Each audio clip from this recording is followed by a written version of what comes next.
Yeah, great to be with you all, and thank you for the warm introduction, Dana. As Dana mentioned, I'm Will Waters. I lead product marketing here at Xactly, and again, really excited to be here and talk to you through kind of what our customers are experiencing and what we're hearing from them kind of on a day-to-day basis, and how that relates to how they're looking to unlock their revenue potential heading into this year. And so, no, I've only got about 20 minutes or so. I'm going to try and leave a couple minutes for questions, but obviously, Dana, feel free to jump in if there is anything urgent that we need to cover here. So let's go ahead and get in.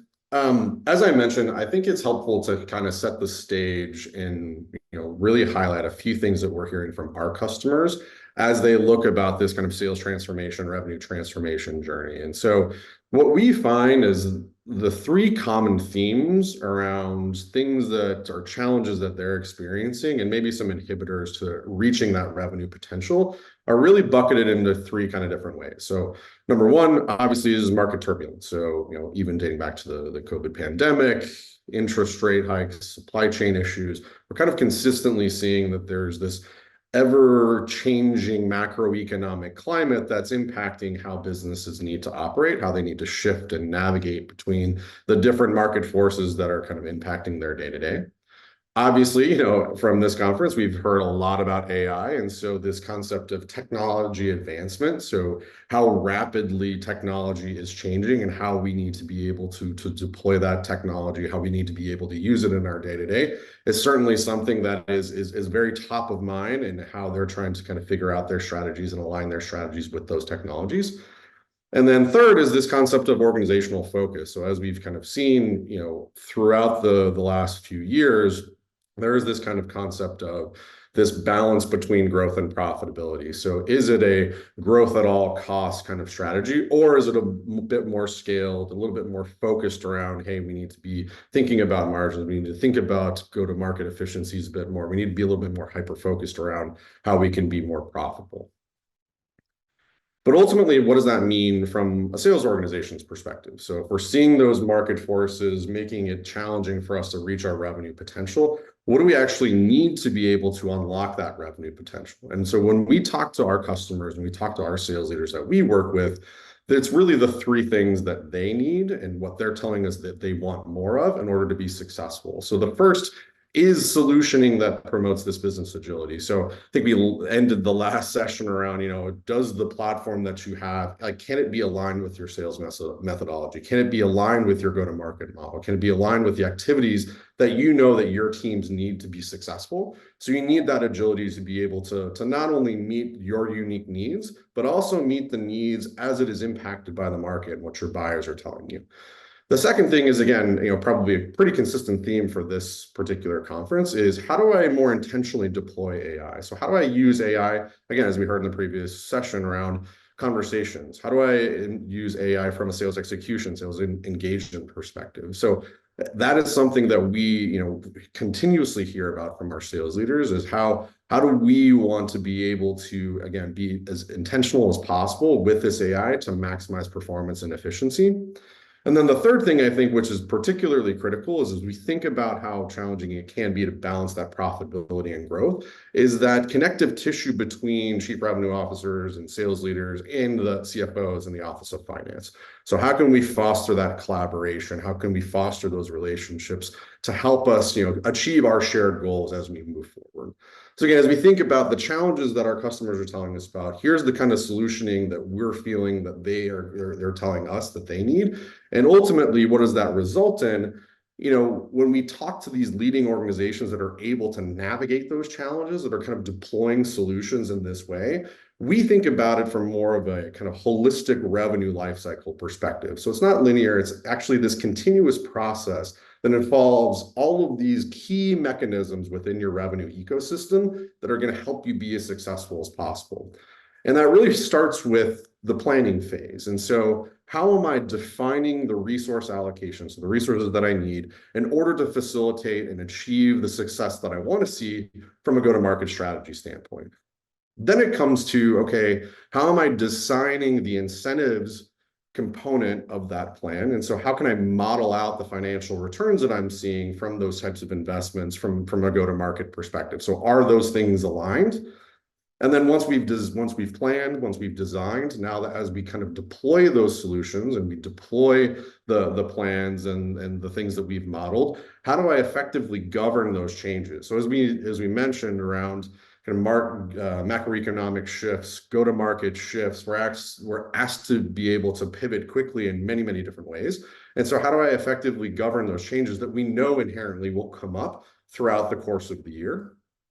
And then also, how do we effectively align the planning components, how we design, how we govern those changes, and then ultimately, how do we administer, again, for probably most of the folks on the call today, how do we govern the most important part of that factor and motivate our teams and administer those things administer those incentives and those go-to-market models most effectively to optimize performance? And then the third piece here, which I think is also, or excuse me, the fifth piece that I think is most critical is actually how do we do that in real time? So actually, how do we have a real-time view to manage that execution from a go-to-market perspective? So how do we bring all these things together? How do we harmonize all of them together in a more continuous fashion?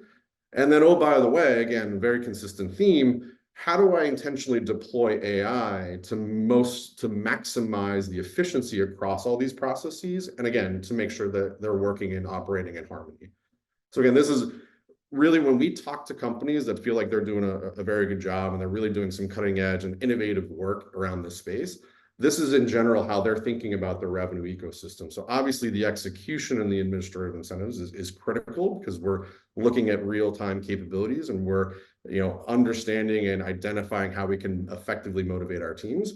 But it also is those upstream processes around, how do we deploy territories, how do we design plans, and how do we model out capacities and quotas and things of that nature. So it's really important to think about this in more of a holistic, continuous way. But ultimately, let's kind of come back and let's double click on that AI kind of component. How do we actually use AI as a differentiator? And so as I kind of thought about this conference and what we want to talk about here, and what, again, we've already kind of heard a little bit of this today, what are the areas in which AI can actually help us be a differentiator as we operate throughout these different models and how we kind of think about navigating these different challenges within the market? And so the way that I kind of thought about it, which, helped from our products organization that I think, is a really interesting way to think about it, is we kind of look at this convergence between revenue optimization and seller efficiency. So I know we've heard a little bit more about kind of using AI in sales conversations in the previous session. But again, as we think about it a little bit more holistically, I think there's some really key areas that are going to be critically important as we think about how we can intentionally deploy AI. So if we kind of start from the left, obviously, can AI be a supporter and a driver of how we better understand what our coverage and capacity models look like? How do we make sure that we have the right capacity to ensure the right coverage? How do we better predict what seasonality might be impacting our business and the success of our business? How do we maybe get a bit more insight into what reps within our teams are maybe a risk of attriting or maybe leaving the organization based upon various different factors on performance, pipeline generation, actual forecast calls that they're making? How do we better estimate potential commissions? And I think this is a particularly relevant thing because when we look at our solutioning, obviously as an incent company that we started with incentives, we wanted to think, how do we how do we bridge the gap between incentive plans, incentive modeling with real-time pipeline data?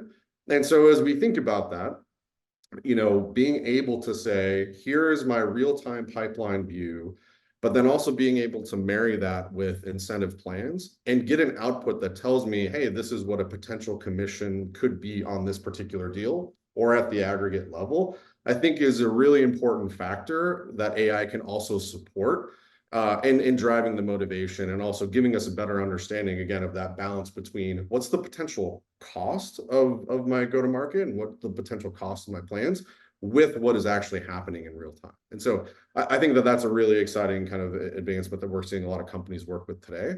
And then, a couple other things that I think are really important. So obviously, for this particular audience, how long is it going to take my reps to ramp? So looking at historical data, using AI as an output to give me a better prediction around what ramp times look like. how do I optimize my territory? So how do I make sure that, okay, now that I have my coverage and capacity, do I actually have my territories optimized for my go-to-market performance and my revenue performance? How do I better deliver sales forecasts? And it was a very, very hot topic, within the sales forecasting space. So how do I leverage AI to be able to be that objective person in the room as I think about what my numbers look like, what particular sales reps are running those types of deals in the pipeline, but then also how do I actually triangulate those two components with the objective perspective? Really, really interesting stuff. And then, of course, we talked a little bit about sales coaching in the previous session around, how do we get more intelligence from AI around the kind of conversation intelligence and things of that nature. Well, why not? Why can't we surface that information? Why can't we surface those kind of coaching insights in the moment as we're navigating these types of deals? So again, we kind of talked about repetition and cadences and things like that. What we are hearing a lot of companies and a lot of our customers talk about is, I can't be riding shotgun with my reps on every single, at every moment of the day. But how can I reinforce those behaviors with a kind of pre-surfaced insight from a coaching perspective throughout the course of the day, throughout the course of the way that they're managing their pipelines? And so I think that's another really interesting component that a lot of our customers are thinking about. And then finally, I didn't touch on this one, but opportunity health. So obviously, are we taking all of the activity data, all of the relevant historical data, all the information that is contained within opportunities, and how are we surfacing the actual health of that opportunity supported by AI? So what are the corners that we need to be able to look around? What are the potential blind spots that we might have within opportunity management and making sure that we have the opportunity health? So that's a lot to take in. There's a lot of different opportunities. I just wanted to highlight a few things that what we hear from our customers and the way that they're wanting to think about optimizing in an efficient revenue ecosystem.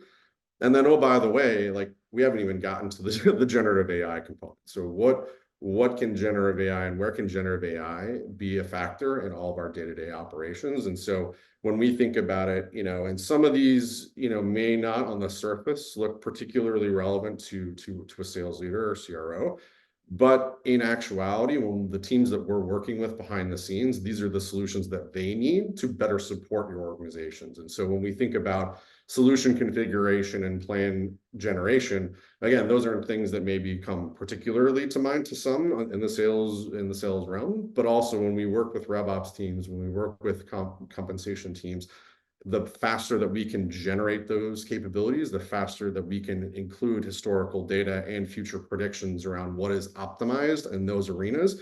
Those are really important factors, and again, are only going to help from an efficiency gain perspective for your teams.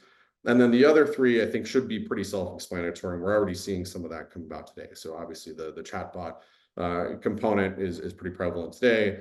I think, how do we automate those tasks? So I know it kind of came up and some of the chat, I was just perusing some of the chat in the previous session around, how do we kind of automate the generation of emails and some of these other tasks that, can be a bit tedious, but actually, but do take up a lot of time for reps. And so how do we operate more efficiently there? And then I think the big key and the reason why I wanted to place this at the center is data exploration. So if we need to be able to double click into different areas, we need to sift through different data models, you have to sift through different data sets, it can be a very time consuming process. So how can we best surface that information and those details more quickly in the moment, is only going to help us operate more efficiently and focus on the things that are going to be generating revenue. So I wanted to make this particular visual, though, the focus of my day-to-day, just because I think, it's particularly important for a lot of the talks that we're hearing. And so hopefully it was helpful.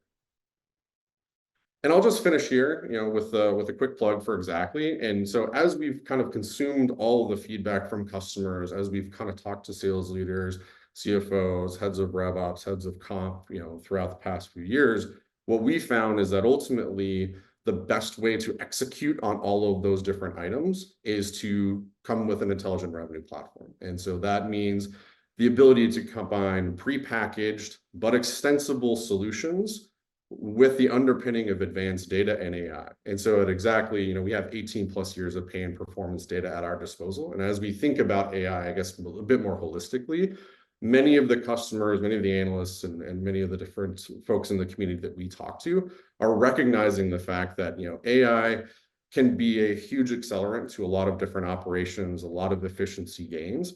But ultimately, if you're not sitting on the right data, it's still going to be a situation where you're going to need to have to go and find that data. And so at Xactly, we want to make sure that we're promoting the fact that we do have, 18 plus years of pay and performance data. And so as an underpinning of all of these different composable solutions, it's going to be a huge, factor for us. And we're already seeing that pay dividends with some of our customers around how do I take some of the prepackaged capabilities that I have today, but then also look at the natural adjacent workflows that I have and build a more tailored solution, a more nuanced solution that's very unique to me and my business. So how do I take something that's maybe within this incent realm and think about, okay, well, what are the other things that I'm still stuck maybe doing in spreadsheets, and how do I bring those things online to better automate, better operate more efficiently, and then ultimately, again, in that particular case, serve the sales orgs more efficiently so that they're not spending their time thinking about their incentives. They actually know exactly what they need to go and get and generate revenue for the business.